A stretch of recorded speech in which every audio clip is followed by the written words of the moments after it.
Assalamu alaikum warahmatullahi wabarakatuh. I miss you all.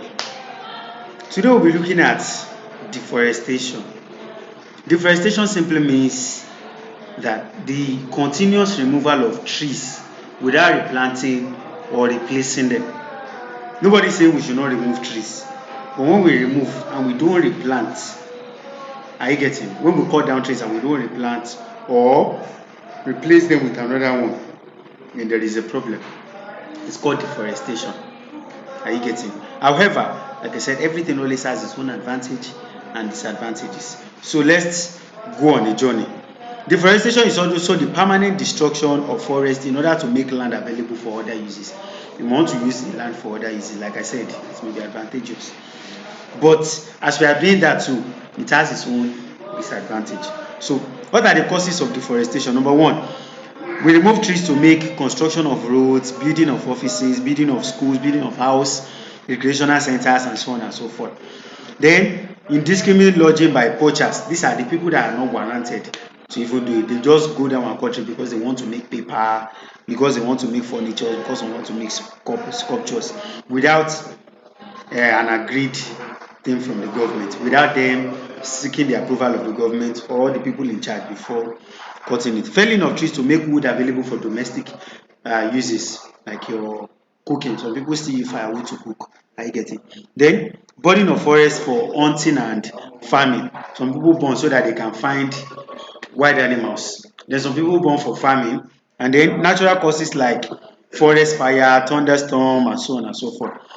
Now, what are the effects of deforestation? What effect does it have on us? Number one, it leads to loss of wildlife. Wildlife are animals that lives in the forest. Um, Monkeys, gorillas, lion. These people want to kill them.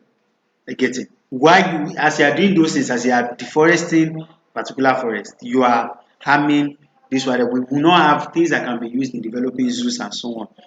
Then deforestation contributes to climatic change. Like it, when you cut down trees, if a particular area, if they experience tropical rainfall before, now you cut down the trees, they won't experience that kind of thing again because that the thing that's making them experience that rainfall has been cut down. Then deforestation leads to loss of habitat. So many species of animals, especially birds. Birds always build their house on trees that are in forest. So when you cut down this thing, it will not be available to them again. Then deforestation leads to decrease in atmospheric oxygen. You know, we get our oxygen from plants. It is plants that gives us oxygen from forest, and they take in carbon dioxide.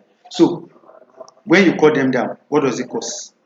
You don't have oxygen again, so you have more carbon dioxide to take. So it leads to short span of life for humans. For example, Nigeria, because of our activities with trees, they said the normal death rate for a Nigerian is 52 years old. Once you are 52, you are old enough to die in Nigeria because of our activities. Then deforestation may lead to starvation and homelessness because we get several foods from the forest too. Deforestation may lead to economic loss because it is a source of raw materials.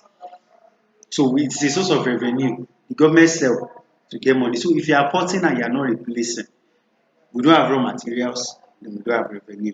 So it's a very devastating, it has a very devastating effect. Control, how do we control deforestation? Basically, I outline three. Number one is afforestation, that is planting of trees even where they do not exist before. Then we have reforestation, planting trees where we have cut down trees. You cut down a tree somewhere, you plant it back. Are you getting? Then government laws. Our government should make laws to enable people not to just plant trees, not to just cut down trees. I get, and there should be regulations on how they should be cut.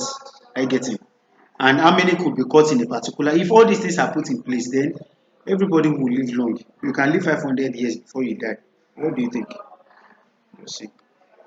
What are the importance of forest? Forest provides raw materials, our timber, latex, medicinal products, our herbs.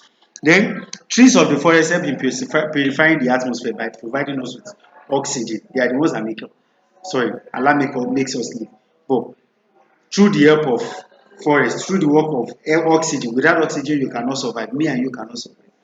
Then also the forest is the home of many animals. Are you getting? And they provide eyes and skin that will make it using that we use in making our clothes, our bags, our shoes, and so on. The availability of forest makes employment for a lot of people. Some people learn forestry in the university. Some people use it as a source of lifestyle, as a means of livelihood. Are you getting? So when we cut down forest, it makes them unemployed. Then the presence of trees slow down erosion and desert encroachment. Are you getting? Salamu alaikum warahmatullahi wabarakatuh. I'll be expecting your questions. And I miss you. Stay safe, though.